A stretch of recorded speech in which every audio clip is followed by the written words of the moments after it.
بسم اللہ الرحمن الرحیم نحمده ونصلی علی رسولہ الکریم وبعد فاعوذ باللہ من الشیطان الرجیم بسم اللہ الرحمن الرحیم ہن لباس لکم وانتم لباس لہن صدق اللہ العظیم۔ عزیز طلبہ،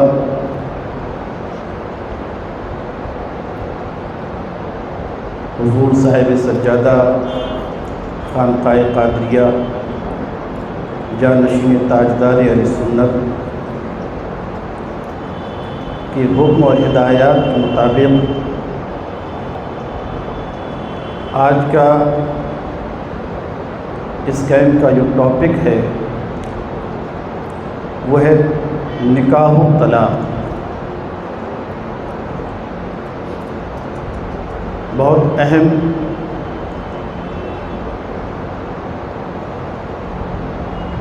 اور گھریلو زندگی سے متعلق یہ عنوان ہے۔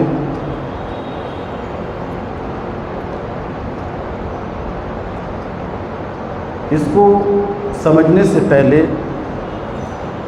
آپ یہ جان لیجئے کہ شریعت نے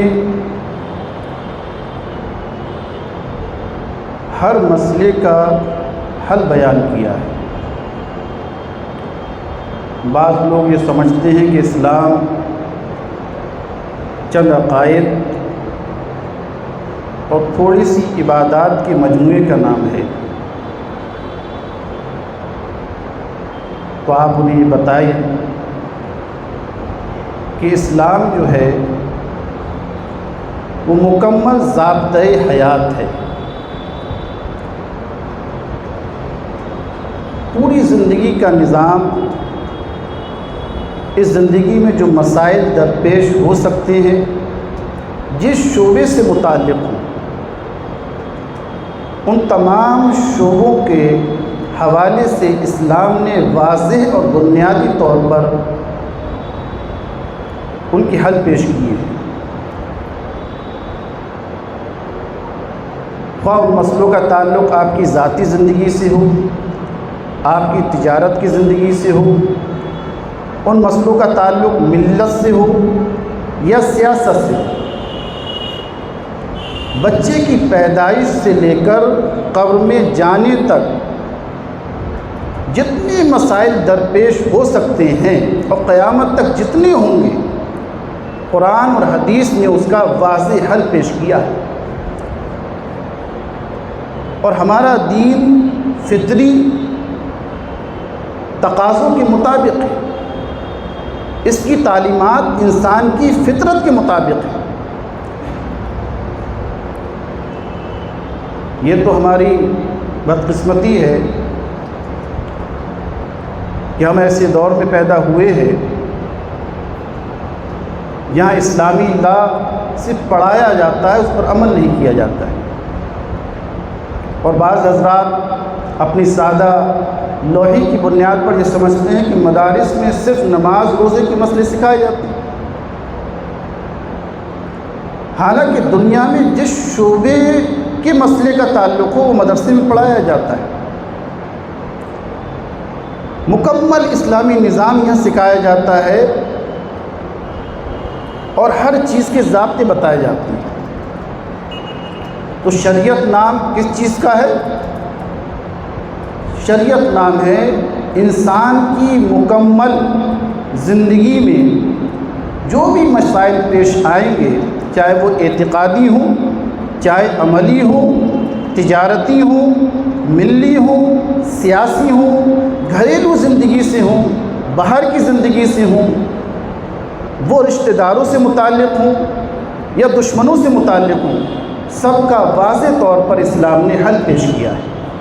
اسی میں سے ایک مسئلہ وہ نکاح و طلاق کا بھی ہے، اور نکاح کے متعلق قرآن کریم نے کوئی ایک دو آیت نازل نہیں کی ہے، بلکہ تفصیل سے اس کے مسائل بیان کیے ہیں۔ اللہ تعالیٰ نے اپنی نشانیوں کا جب ذکر کیا تو فرماتا ہے وَمِنْ آيَاتِهِ أَنْ خَلَقَ لَكُم مِّنْ أَنفُسِكُمْ أَزْوَاجًا، اللہ کی نشانیوں میں سے ہے، بڑی اہم نشانیوں میں سے ہے کہ اللہ نے تمہارے لیے تمہارے وجود سے ہی، تم سے ہی تمہارے جوڑوں کو پیدا کیا۔ اور کیوں پیدا کیا ہے اس کی طرف اشارہ بھی کر دیا، لِتَسْكُنُوا إِلَيْهَا، تاکہ جسمانی ذہنی ایک دوسرے سے تسکین اور راحت حاصل کریں۔ انسان کو سکون کی ضرورت ہے، ذہنی سکون بھی چاہیے اسے، فکری سکون بھی چاہیے، جسمانی سکون بھی چاہیے۔ تو اللہ کا یہ کرم ہے، یہ فضل ہے کہ اللہ اسے نعمت میں شمار کر رہا ہے کہ وَمِنْ آيَاتِهِ، یہ اس کی نشانیاں ہیں، اور نشانیوں میں سے ایک نشانی یہ ہے کہ اللہ نے تمہارے وجود سے تمہارے جوڑے بنائے، لِتَسْكُنُوا إِلَيْهَا، تاکہ تم ان سے انسیت حاصل کرو، سکون حاصل کرو، راحت حاصل کرو۔ وَجَعَلَ بَيْنَكُمْ مَوَدَّةً وَرَحْمَةً، اور اللہ نے تمہارے درمیان، ان جوڑوں کے درمیان جو ہے محبت اور رحمت پیدا کر دی۔ آپ اندازہ کیجیے کیسی محبت ہے، کسی اور تعلق سے ایسی محبت پیدا نہیں ہو سکتی۔ میاں بیوی کا رشتہ بہت قریب ہے، بہت نازک ہے اور بہت قریب ہے۔ دو الفاظ 3 بار انسان زبان سے بولتا ہے، کتنے اجنبی قریب ہو جاتے ہیں۔ آپ نے لڑکی کہیں کی رہنے والی ہے، لڑکا کہیں کا رہنے والا ہے، نہ اس کے خاندان سے آپ واقف ہیں، نہ وہ آپ کے خاندان سے واقف ہے، لیکن صرف ان دونوں میں نکاح ہوا۔ اس نکاح نے جو ہے 2 جسموں کو ایک نہیں کیا، 2 ذاتوں کو ایک نہیں کیا، بلکہ 2 خاندانوں میں محبت پیدا کر دی۔ یہ نعمت نہیں، اور اتنی قربت پیدا ہو گئی کہ بعض موقع ایسا آتا ہے کہ یہ سسرالی رشتے جو ہیں وہ سگے رشتوں پر بھاری ہو جاتے ہیں، ان سے زیادہ آپ کی مدد کرتے ہیں۔ اور اللہ نے اسے مقام مدح میں ذکر کیا، تعریف ہے کہ اللہ نے چند بولوں کی وجہ سے آپ کے درمیان محبت پیدا فرما دی۔ لیکن یہ رشتہ جو محبتیں پیدا کرتا ہے تو اتنا ہی نازک بھی ہے۔ قرآن کریم نے میاں بیوی کے تعلق اور اس رشتے کے اصولوں کو بیان کرتے ہوئے فرمایا ہے کہ اگر پرسکون زندگی چاہتے ہو، خوشحال ازدواجی زندگی چاہتے ہو، تو قرآن کریم نے پورے سمندر کو ایک کوزے کے اندر سما دیا اور فرمایا ہن لباس لکم وانتم لباس لہن، کہ عورتیں مردوں کے لیے لباس کی طرح ہیں اور مرد عورت کے لیے لباس کی طرح ہیں۔ یہ بہت بلیغ تشریح ہے، اس میں قرآن کریم نے تمام باتیں آپ کے سامنے پیش کر دی کہ کیسا آپس میں تال میل ہونا چاہیے، کیسے ایک دوسرے کو سمجھنا چاہیے کہ لباس کا کام کیا ہے، یہ آپ کو زینت دیا کرتا ہے، لباس کا کام کیا ہے، یہ آپ کی ستر پوشی کیا کرتا ہے، لباس کا کام کیا ہے، یہ آپ کی حفاظت کیا کرتا ہے، لباس آپ کی عزت کا سبب بنتا ہے۔ آپ بیکار بیہودہ سا لباس پہن کے آ جائیں، لوگ آپ کا مذاق اڑائیں گے، لیکن آپ جو ہے مہذب لباس پہنے ہیں تو لوگ آپ کو عزت کی نظر سے دیکھیں گے۔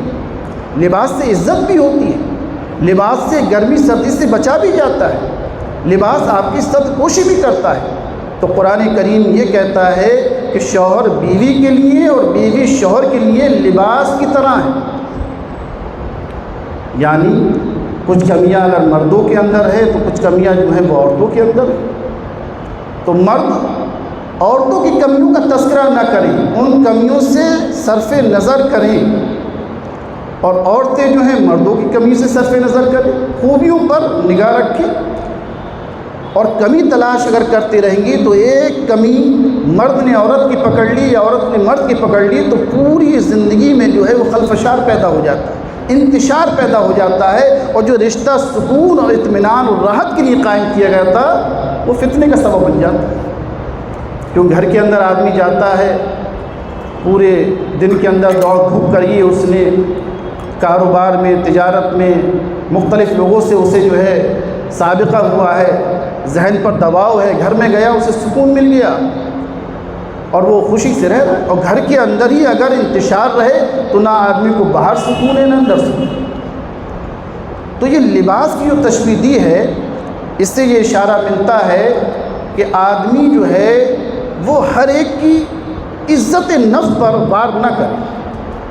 قرآن کریم کے اندر اور حدیث کے اندر یہ بات آئی کہ ہر ایک کی عزت نفس ہے۔ آپ اگر کسی کو 3 بول پڑھ کر لے کر آئے ہیں تو وہ آپ کی زر خرید باندھی نہیں ہے، اس کے حقوق کا خیال رکھیے۔ سرکار نے بے شمار مقام پر ارشاد فرمایا ہے کہ نہ، کیونکہ ہر فرد عزت چاہتا ہے، ہر آدمی اور ہر عورت عزت چاہتا ہے۔ اگر اسے آپ ذلت دیں گے، اس کے ماں باپ کو برا کہیں گے، اس کے بھائیوں کو برا کہیں گے تو تکلیف ہوگی، اور جب تکلیف ہوگی تو اس کا خمیازہ آپ کو ہی بھگتنا پڑے گا۔ اسی لیے عورت کو تشبیہ کیا دی گئی ہے؟ المرأۃ کالذئب، عورت جو ہے بائیں پسلی کی طرح ہے، اور بعض روایت میں آیا بائیں پسلی سے پیدا کی گئی۔ ان اقمتہا کسرتہا، فرماتے ہیں حضور کہ اگر تم مکمل سیدھی کرنا چاہو گے تو توڑ دو گے، اور اس کا حسن جو ہے وہ ٹیڑھے ہونے نہیں ہے۔ اللہ نے کچھ خوبیاں اسے دی ہیں، اس کے مزاج کو پرکھیے۔ تو اگر خوشحال زندگی گزارنا چاہتا ہے، اطمینان والی، سکون والی، تو پھر خوبیوں پر نظر کرنا پڑے گی اور کمیوں سے درگزر کرنا پڑے گا، اور اس کے بھی شریعت نے حدود بیان کیے ہیں۔ لیکن دونوں طرف جو ہے عزت برابر ہونا چاہیے، عزت نفس کا خیال ضرور رکھنا چاہیے۔ اگر کوئی کام کیا ہے، بیوی نے اچھا کیا ہے تو اس کی حوصلہ افزائی کیجیے، دل جوئی کیجیے، اس کے گھریلو کاموں میں ہاتھ بٹائیے۔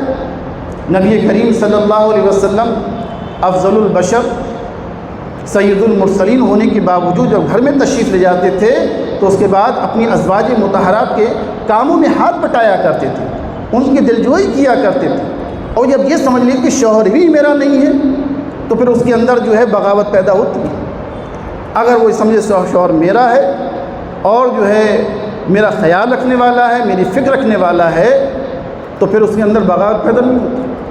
تو آپ یہ الفاظ زبان سے بھی ادا کیجیے اگر خوشحال زندگی گزارنا چاہتے ہیں۔ یہاں تک کہ آیا ہے کہ بعض موقعوں پہ اگر آپ کو کچھ خلاف واقع بتانا ہے اور بیوی کو خوش کرنا ہے تو خلاف واقع چیز بتا کر بھی خوش کر سکتے ہیں، اسے جھوٹ میں شمار نہیں کیا جاتا ہے۔ بہرحال یہ قرآن کی آیت جو ہے ہن لباس لکم وانتم لباس لکم لہن، یہ بہت سے فوائد اور حکمتیں اپنے دامن میں سمیٹی ہوئی۔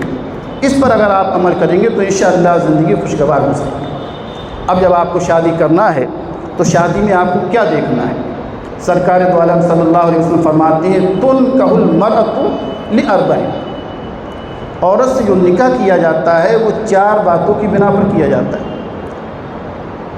لمالہا، بعض لوگ جو ہیں وہ مال کو ترجیح دیتے ہیں کہ مالدار عورت ہونا چاہیے، وہ اپنی غربت جو ہے اس کے مال سے ختم کرنا چاہتے ہیں، حالانکہ وہ اور غریب بنا دیتی ہے چیز۔ ولحسبہا، بعض لوگ جو دیکھتے ہیں کہ خاندان اعلیٰ ہونا چاہیے، بڑا مرتبہ ہونا چاہیے تاکہ میری ریپوٹیشن بڑھ جائے، اپنا کردار اپنا عمل بڑا کیجیے، اس کے حسب نسب سے کیا لے لیں، لیکن ان کی نظر اس پر بھی ہوتی ہے۔ بعض لوگ کیا دیکھتے ہیں لجمالہا، کہ خوبصورت ہونا چاہیے، چاہے اس کا کردار کیسی ہو، اخلاق کیسی ہو، وہ ترجیح دیتے ہیں خوبصورتی کو۔ 3 چیزیں ہو گئی، لمالہا، لحسبہا، لجمالہا، کہ عورت سے جو نکاح کیا جاتا ہے یا تو اس کے مال کی وجہ سے کیا جائے گا، یا اعلیٰ خاندان ہونے کی وجہ سے کیا جائے گا، یا دبدبہ ہونے کی وجہ سے کیا جائے گا، یا اس کے والدین کا مقام و رتبہ ہونے کی وجہ سے کیا جائے گا، یا جو ہے اس کے حسن و جمال کو دیکھا جائے گا۔ لیکن سرکار فرماتے ہیں کہ اگر تم اپنے گھر کو جنت کا نمونہ بنانا چاہتے ہو تو لدینہا، ایک علت کیا ہے؟ دینداری دیکھی جاتی ہے۔ لڑکی اگرچہ غریب ہے، اگرچہ باپ کی اتنی بڑی ریپوٹیشن نہیں ہے، اتنا بڑا رتبہ نہیں ہے، لیکن دیندار ہے، اور دیندار لڑکی اگر مل گئی تو آپ کے گھر کو جنت کا نمونہ بنا دے گی، نمونہ بنا دے گی۔ اور اگر کتنی مالدار ہو، یہ تجربے کی بات ہے، کتنی اعلیٰ خاندان ہو، کیونکہ ہمارے پاس مستقل طلاقوں کے مقدمات آتے رہتے ہیں، بڑے بڑے خاندانوں کے آتے ہیں کہ 2 مہینے رکے، 3 مہینے، لیکن اگر دیندار عورت ہے تو غربت میں بھی آپ کے ساتھ رہے گی اور شوہر کو جو بادشاہ بنا دے گی۔ حقیقت یہی ہے، یہ تجربات کی بات ہے۔ تو سرکار فرماتی ہے اب 4 باتوں کی وجہ سے نکاح کیا جاتا ہے، تو اے انسان، اے میری امتی، تو کس کو ترجیح دے گا؟ فض پر بذات الدین، تو دین کو دیکھ اگر سکون چاہتا ہے، لتسکنوا الیہا، اگر خوشگوار زندگی چاہتا ہے تو دین کو ترجیح دے۔ اسی طرح سرکار دو عالم صلی اللہ تعالی علیہ وسلم نے ایک اور حدیث میں ارشاد فرمایا، الدنیا کلھا متاع، دنیا جو ہے پوری کی پوری جو ہے وہ سامان عشرت ہے، ایک وقت تک آپ کے ساتھ رہے گی، چھوڑ کر آپ چلے جائیں گے۔ سب سے بہتر سامان عشرت کیا ہے؟ تو فرمایا المرأۃ الصالحہ، نیک عورت، نیک عورت جو ہے۔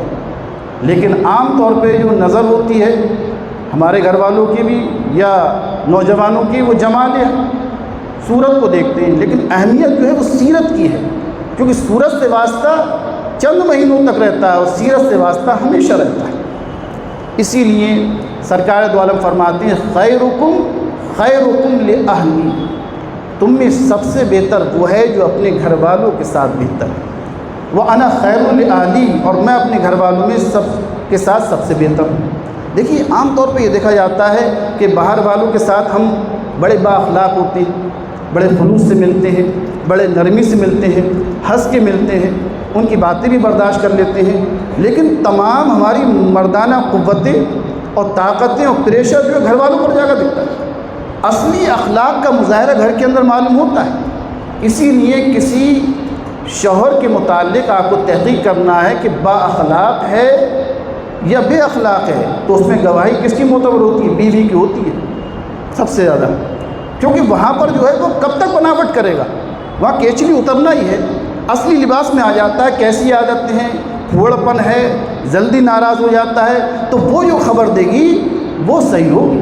باقی دنیا والوں سے آپ مل رہے ہیں، وقتی طور پہ مل رہے ہیں، کسی سے ذاتی فائدہ ہے تو بڑی نرمی سے مل لے رہے ہیں۔ اس لیے فرماتے ہیں خیرکم، تم میں سب سے بہتر وہ ہے جو اپنے گھر والوں کے ساتھ اچھا سلوک کرتا ہے۔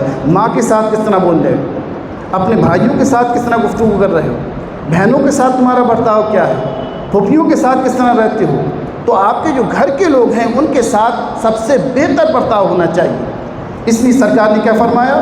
خیرکم خیرکم لأہلی وأنا خیر لأہلی۔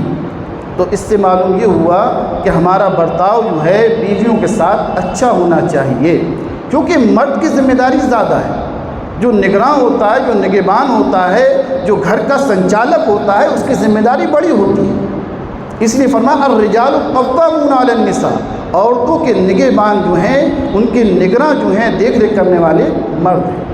اگر جو ہے ڈرائیوری خراب ہو جائے یا اسی کی چال بیٹھ جائے تو پھر بس کنٹرول میں نہیں آتی ہے، تو ان کی باتوں کا خیال عورتوں کے مقابلے مردوں کو زیادہ رکھنا ہے۔ بہرحال اب یہاں بہت سا سوال یہ پیدا ہوتا ہے کہ شادی سے پہلے ہم لڑکی کو دیکھ سکتے ہیں؟ شریعت نے کیا اجازت دی ہے؟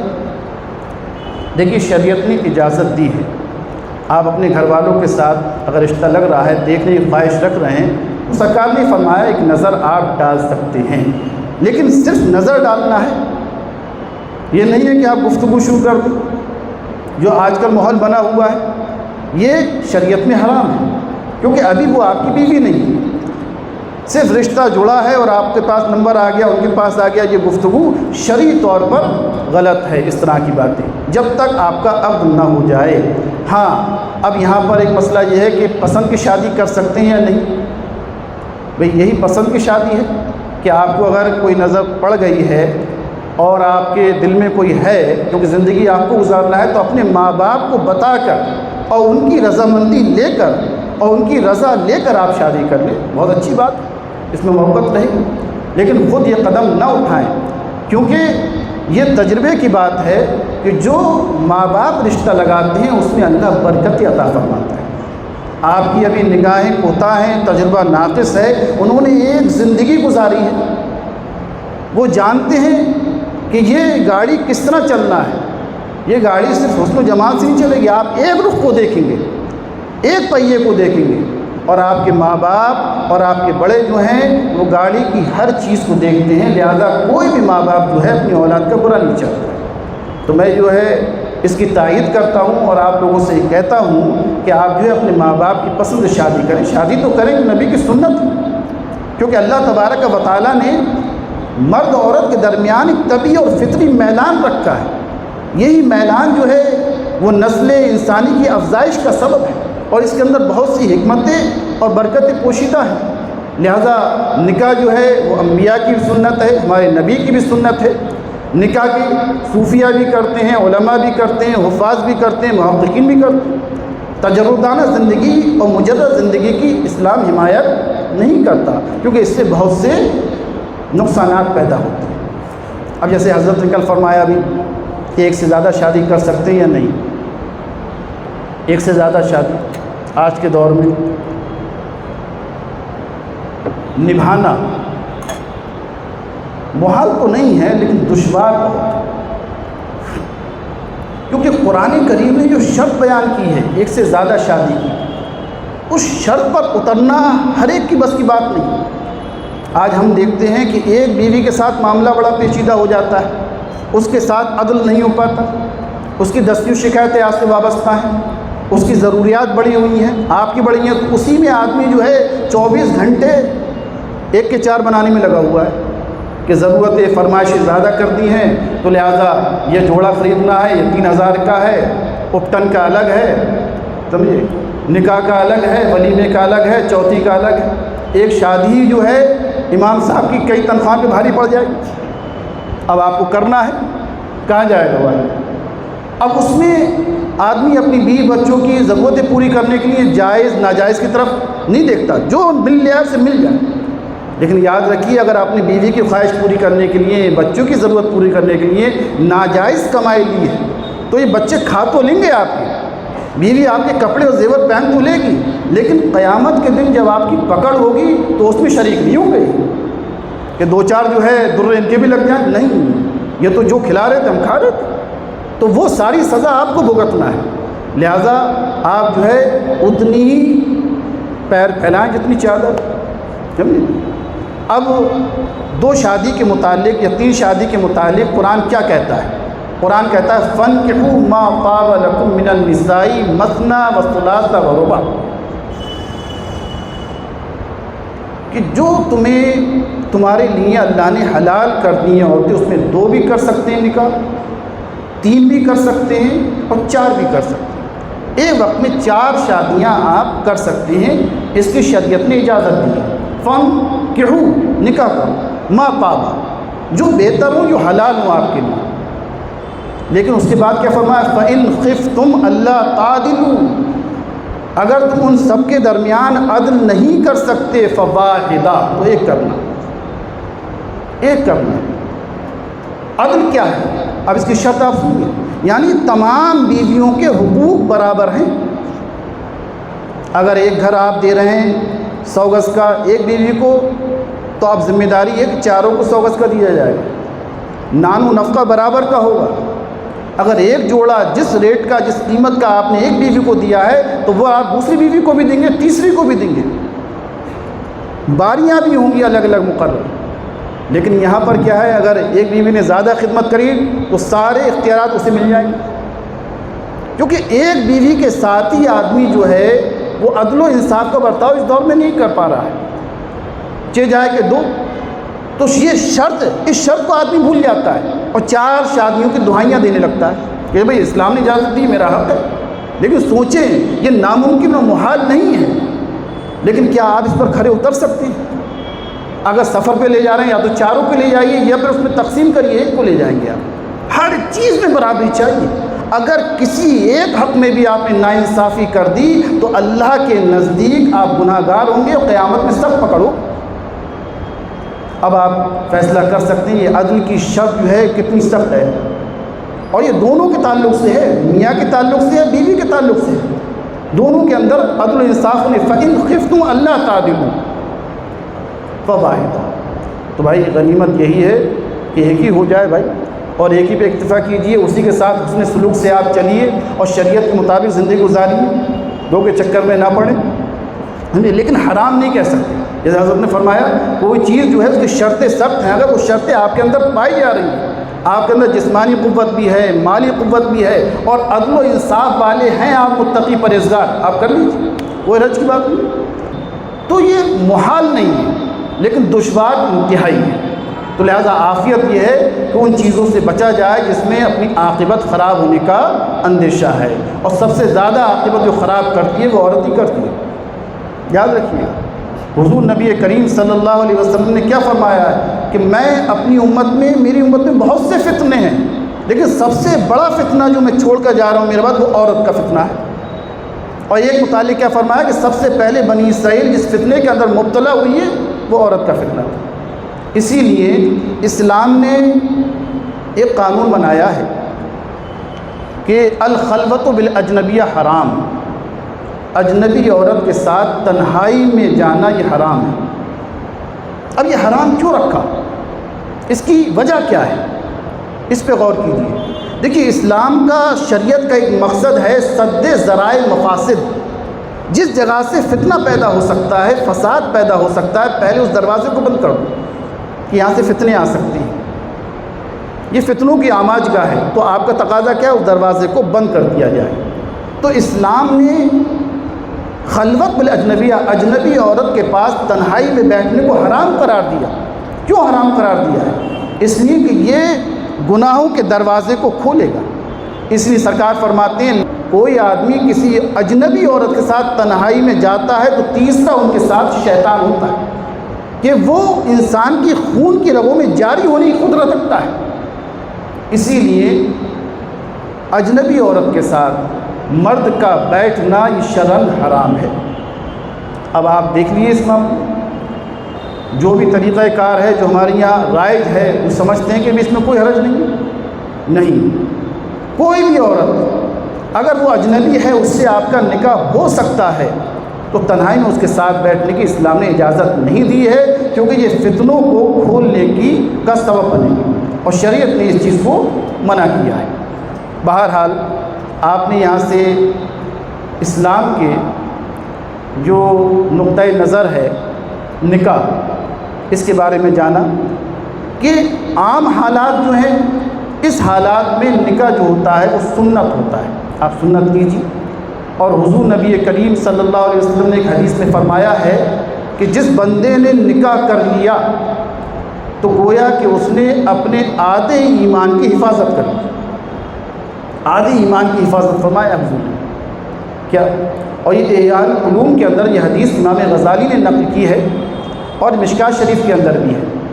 تو علماء نے جب اس کی تشریح فرمائی تو تشریح کرتے ہوئے فرمایا کہ دیکھیے سب سے زیادہ انسان کے کن اعضاء سے گناہ سرزد ہوتا ہے. اس پر غور کیا تو دیکھا کہ دو چیزیں ہیں جس کی حفاظت کی ذمہ داری حضور نے اٹھائی اور اس کی تلقین فرمائی ہے. سب سے زیادہ گناہ کا سبب یا تو انسان کا پیٹ بنتا ہے یا اس کی شرمگاہ بنتی ہے. اس پیٹ کے لیے انسان سینکڑوں گناہ کرتا ہے، حرام چیزیں پامال کرتا ہے، حرام چیزیں استعمال کرتا ہے. تو آدھے گناہ جو ہیں وہ اس سے ہیں، اور آدھے یہ ہیں وہ شرمگاہ سے. لہذا جب انسان نکاح کر لیتا ہے تو وہ اس کی یہ حصہ جو ہے وہ محفوظ ہو جاتا ہے اور اس گناہ سے بچنے کے امکانات اس کے پاس زائد ہو جاتے ہیں. اس لیے سرکار دو عالم صلی اللہ علیہ وسلم نے فرمایا اذا تزوج العبد، جب بندے نے نکاح کر لیا تو گویا کہ اس نے اپنا آدھا ایمان جو ہے اس کی حفاظت کر لی. اب یہیں سے جو رشتہ قائم ہوتا ہے وہ رشتہ ٹوٹتا بھی ہے. کبھی کبھی ایسے حالات پیدا ہو جاتے ہیں جس سے یہ رشتہ ٹوٹ جاتا ہے. اسی رشتے کے ٹوٹنے کو ہم طلاق کہتے ہیں. طلاق کا معاملہ آج کل بہت رائج ہے. سب سے زیادہ دارالفتہ میں جو فتوے آتے ہیں طلاق کی آتے ہیں رشتہ ٹوٹنے کی. اور اس کی سب سے بڑی بنیاد یہ ہے کہ ہم نکاح اور طلاق کے مسائل سے واقف نہیں کہ نکاح کے کیا مسائل ہیں اور طلاق کے کیا مسائل ہیں. جب بھی ناراضگی ہوئی، ذرا سا غصہ ہمیں آیا تو جب تک ہماری سانس ٹوٹتی نہیں ہم طلاق طلاق طلاق کہتے رہتے ہیں. اور جب اپنی بیوی کو ہم نے طلاق دے دی اس کے بعد دارالفتہ میں آتے ہیں، مفتی صاحب سے پوچھتے کوئی گنجائش نکال دو، اب بچوں کا کیا ہوگا، بڑی مجبوری ہے، میرا گھر تباہ ہو جائے گا. اب وہ سوچتے ہیں کوئی بیک ڈور مل جائے، کوئی راستہ مل جائے واپسی کا، راستے سب اس نے خود بلاک کر دیے، کوئی کھڑکی بھی چھوڑ کے نہیں آیا ہے۔ کیوں؟ یا تو لا علمی کی وجہ سے یا غصہ اس پر طاری ہو گیا ہے۔ حالانکہ پھر کہتا ہے کہ اسلام نے اتنی سختی کیسے کی، حالانکہ اسلام نے اسے بڑی گنجائش دی تھی۔ اگر میاں بیوی کے درمیان کوئی ناچاکی ہو جائے، کوئی تنازع ہو جائے، کوئی غلط فہمی ہو جائے، تو شریعت نے پہلا حکم یہ دیا ہے کہ کچھ لوگ جو ہیں وہ لڑکی والوں کی طرف سے آ جائیں، کچھ جو ہے وہ شوہر کی طرف سے آ جائیں اور بیٹھ کر آپس میں صلح صفائی کریں۔ پہلا طریقہ یہ ہے۔ اس کے بعد بھی اگر آپس میں مزاجوں کی وجہ سے نبھاؤ نہیں ہو پا رہا ہے تو پھر مرد ایک طلاق دیتے، ایک طلاق پاکی کی حالت میں۔ اب آپ نے ایک طلاق دے دی، اس کے بعد آپ پر سوچنے کے لیے 3 مہینے ہیں۔ اس طلاق کو کہتے ہیں طلاق رجعی، کہ آپ واپس لے سکتے ہیں۔ جب تک 3 ماہواری نہیں گزری ہیں تو اس وقت تک آپ سوچ سکتے ہیں بچوں کے بارے میں، بیوی کے بارے میں، گھر کے بارے میں، اور واپس لینا چاہیں تو نکاح کی ضرورت بھی نہیں ہے۔ ان کم سے کم 3 مہینوں کے اندر آپ اگر اس سے رشتہ ازدواج قائم کر لیں گے تب بھی رجعت ہو جائے گی، یا گھر والوں کے سامنے کہیں گے میں نکاح میں واپس لیا تب بھی ہو جائے گی، کیونکہ آپ نے ایک کہا ہے۔ شریعت نے 3 حق دیے ہیں، آپ نے ایک حق کو استعمال کیا۔ اسی طرح اگر دوسری آپ نے کبھی اور ایسا معاملہ ہوا، پھر آپ نے ایک طلاق اور دے دی، تب بھی 3 مہینے کا وقت آپ کے پاس ہے، آپ سوچ سکتے ہیں اپنے اچھا برا۔ اب طلاق مرتان، پھر یہی 2 ہی حق بچے ہیں واپسی کے، رجعت کے 2 ہی حق ہیں۔ فَإِمْسَاكٌ بِالْمَعْرُوفِ، اب یا تو آپ بھلائی کے ساتھ بیوی کے ساتھ رہن سہن کر لیجئے، اور تسریم بِإِحْسَان، یا احسان کر کے چھوڑ دیجئے۔ اب اگر تیسری طلاق آپ کی زبان سے صادر ہو گئی تو اب کوئی آپشن نہیں۔ فَإِن طَلَّقَهَا فَلَا تَحِلُّ لَهُ بَعْدُ مِن بَعْدُ حَتَّى تَنكِحَ زَوْجًا غَيْرَهُ۔ اگر تیسری طلاق دے دی تو اب کوئی آپشن نہیں ہے۔ اب یہ حق ہمیں شریعت نے دیے 3، وقتاً فوقتاً استعمال کرنے کے لیے۔ اب کوئی آدمی ایک دم استعمال کر لے، اپنے اوپر دروازے خود ہی بند کر دے، جس میں شریعت نے ہمیں گنجائش دی تھی سوچنے کی کہ ایک طلاق کے بعد آپ کے پاس 3 مہینے کا کم سے کم وقت ہے، اس میں آپ اچھا برا سوچ سکتے ہیں، لیکن آپ نے اسے گنوا دیا۔ جبکہ 3 طلاق دینا یہ شریعت میں حرام ہے، گناہ گار ہوں گے، لیکن طلاق ہو جائے گی۔ اب بہت سے ایسے آپ نے سنا ہوگا، یہ مسئلہ چل رہا تھا، بل بھی پاس ہو گیا کہ بھئی آپ کو جو ہے 3 سال کی سزا ہوگی اگر 3 طلاق دے دی ہے، اور بیوی کو رکھنا پڑے گا آپ۔ کیوں؟ غیروں نے اس میں دخل عمل کیوں کیا؟ کیونکہ ہم نے اس کا غلط استعمال کیا۔ اتنی کثرت سے طلاق ہوئی، ذرا سی کوئی بات ہوئی اور طلاق دے دی۔ آج ہی ایک مسئلہ طلاق کا ہوا، اور اس کے بعد وہ 3 کی جگہ 2 کہتا ہے، 2 کی جگہ 1 کہتا ہے، کسی طرح واپس آ جائے معاملہ، پھر ناجائز طور پر وہ رہنے لگتے ہیں، دونوں بدکاری مبتلا ہوتے ہیں۔ حالانکہ 3 طلاق 3 ہی ہیں، چاہے آپ ایک لفظ میں کہیں کہ تجھے 3 طلاق ہے، یا الگ الگ کہیں، تو جو چیز 6 مہینے میں سوچنے کی تھی وہ آپ نے 1 سیکنڈ میں استعمال کر لی، تو غلطی کس کی ہوئی؟ قانون کی ہوئی یا آپ کی ہوئی؟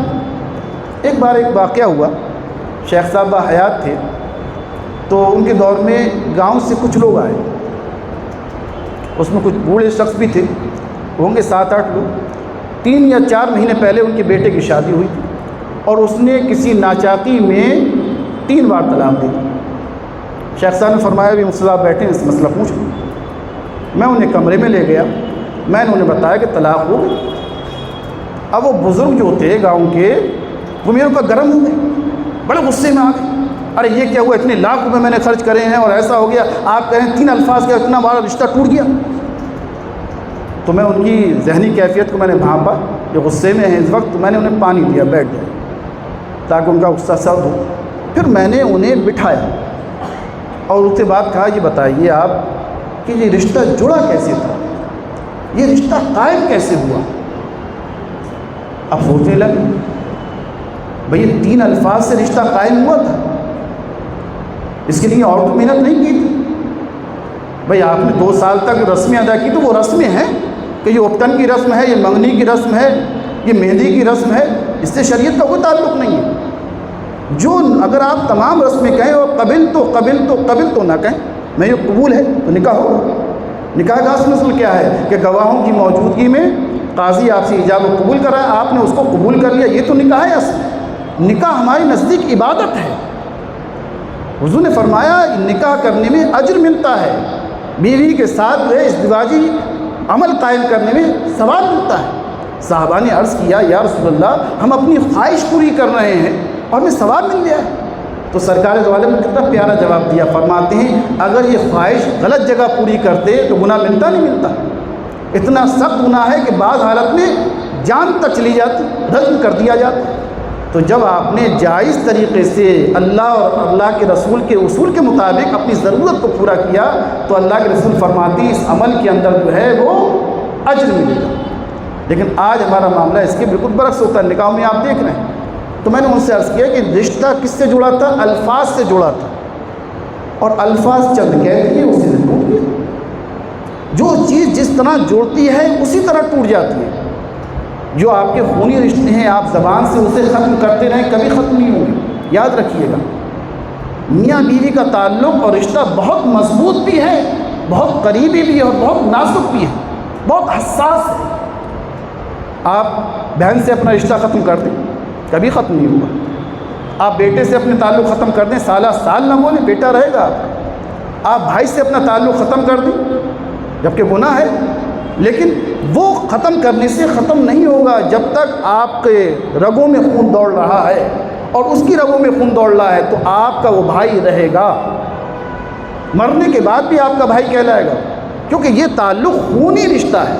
تو خونی رشتہ زبان سے ختم کرنے سے ختم نہیں ہوتا، لیکن میاں بیوی کا رشتہ خونی رشتہ نہیں ہوتا ہے۔ وہ کہیں کی آپ کہیں کی، شہر بدلا ہوا ہے، محلہ بدلا ہوا ہے، کہیں تو ملک بدل جاتے ہیں، نہ آپ کو پتہ نہ ان کو پتہ، لیکن آپ نے چند بول بولے، ان بول کی برکت سے قرآن و حدیث کی روشنی میں آپ میاں بیوی بن گئے اور آپ کی وجہ سے یہ رشتہ قائم ہو گیا۔ اب یہ محبتیں آپ کے واسطے سے اور لوگوں میں منتقل ہوں گی۔ میاں بیوی کے جو ماں باپ ہیں وہ ایک دوسرے کے ماں باپ ہو جاتے ہیں، اس کے بھائی دیور بن جاتے ہیں، اس کے بھائی سالے بن جاتے ہیں، سلیجے بن جاتی ہیں، پورے خاندان جڑ جاتا ہے صرف دو بول بولنے سے۔ لیکن جیسے ہی آپ نے طلاق طلاق کہا تمام رشتے پامال ہو جاتے ہیں، یہ ساری محبتیں جو نفرتوں میں بدل جاتی ہیں۔ اسی لیے حضور نے فرمایا کہ اللہ کے نزدیک سب سے ناپسندیدہ چیز حلال چیزوں کی طلاق ہے تو حلال جائز ہے، لیکن کیا ہے یہ چیز جو ہے وہ سب سے ناپسندیدہ ہے، کیونکہ یہ رشتوں کو نفرتوں میں بدلتی ہے، محبتوں کو نفرتوں میں بدلتی ہے۔ سرکار فرماتی ہے میں نے کوئی چیز ایسی نہیں دیکھی دو محبت کرنے والوں میں جو نکاح کی مانند ہو۔ نکاح جو محبتیں پیدا کرتا ہے اس محبت میں دوام ہوتا ہے۔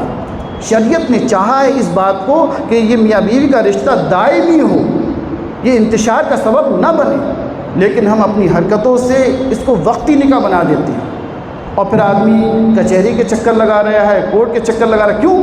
کیونکہ ہم جانتے ہی نہیں کہ طلاق دینے کا طریقہ کیا ہے، کون سی طلاق رجی ہوتی ہے، ہم اس کے رائٹ ہی نہیں جانتے، اس کے حقوق سے واقف نہیں ہیں، اور نادانی میں ہم قدم اٹھا دیتے ہیں، اس کے بعد کہتے ہیں غصے کی حالت میں دبئی۔ تو اب بتاؤ بھائی کوئی خوشی کی حالت میں طلاق دیتا ہے؟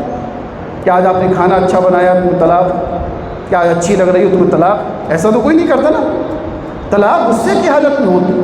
اور ایک بوا ہماری اور چلی ہے کہ بہت سے لوگ شراب پی کر بہت سے ایسے نادان طلاق دے، اس کے بعد بہت سے کیس تو آ ہی نہیں پاتی ہیں دارالفتہ میں، وہ آپس میں سلجھا لیتے ہیں، کہتے ہیں یہ ملوں کی باتیں ہیں یار چھوڑو یار ایسا ہو جائے، اور بہت سے جو آتی ہیں بتانے کے بعد بھی نہیں مانتے۔ تو آج بھی ایسی شرط کہ انہوں 3 بار طلاق دے دی تھی، لیکن کئی جگہ سے دروازہ کھٹکھٹانے کے بعد انہیں یہ معلوم ہو گیا کہ 2 میں بچ جائے گی بیوی یا 1 میں بچ جائے گی، تو اب وہ رٹ لگائے ہوئے تھے 2 کی۔ تو میں نے ان سے کہا چلو آپ دونوں دیے ہیں آپ لکھ کے لے آؤ کیا الفاظ تھے، تو وہ لکھ کر لائے، تو اس لکھنے میں 3 نکل گیا جو سچائی تھی کہ میں اپنے ہوش و حواس میں تمہیں طلاق دیتا ہوں، طلاق طلاق۔ تو میں نے کہا جو ہوش و حواس میں آپ نے طلاق دی یہ ایک ہوئی نہ ہوئی، اور اس کے بعد 2 بار اور کہا آپ نے، تو آپ کیا کہہ رہے ہیں یہ وہ غلطی سے لکھ گیا؟ نہیں ہے 2، میں دوسرے الفاظ لکھ کے لاتا ہوں ہے۔ میں نے کہا بھئی آپ جائیے، یہ مسئلہ جو ہے میرے نزدیک نہیں ہے، یہ اللہ کا فرمان ہے۔ اگر آپ نے 2 طلاق دی ہیں تو حکم یہ ہے، 3 طلاق دی ہیں تو حکم یہ ہے، سمجھے؟ اور اگر اس کے باوجود آپ رہنا چاہتے ہیں تو آپ دونوں گناہگار ہوں گے، اللہ کی آپ کی گرفت ہوگی، ان اللہ جواب آپ دیں گے۔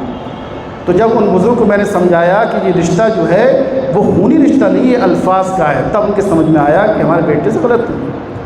تو آپ نے سمجھا اس بات کو کہ طلاق جو ہوتی ہے وہ کتنی غلط چیز ہے، لیکن بعض حالات میں مجبوری بھی ہو جاتی ہے، اس لیے اسلام نے طلاق کا دروازہ پوری طرح بند نہیں کیا کہ ہو سکتا ہے آپ کا بھئی آپ کی پوری زندگی ہے، کوئی غلط عورت آپ کے پلو سے بن گئی، اس سے میل نہیں ہو رہا ہے، اس سے تال میل نہیں بٹ رہا ہے، یا کہیں آپ کی بہن بیٹی کے ساتھ غلط مت کا واسطہ ہو گیا، اب اس سے مزاج نہیں آ رہا ہے، تو اب سے جدا ہی بہتر ہے، کیونکہ نہ وہ اس کی عزت کر رہی ہے، نہ وہ اس کا عزت نفس کا خیال رکھ رہا ہے، دونوں میں مار پیٹ ہو رہی ہے، جھگڑے ہو رہے ہیں، تو اس سے بہتر یہ ہے کہ تم اپنا راستہ الگ کر لو، تم راستہ الگ کر لو۔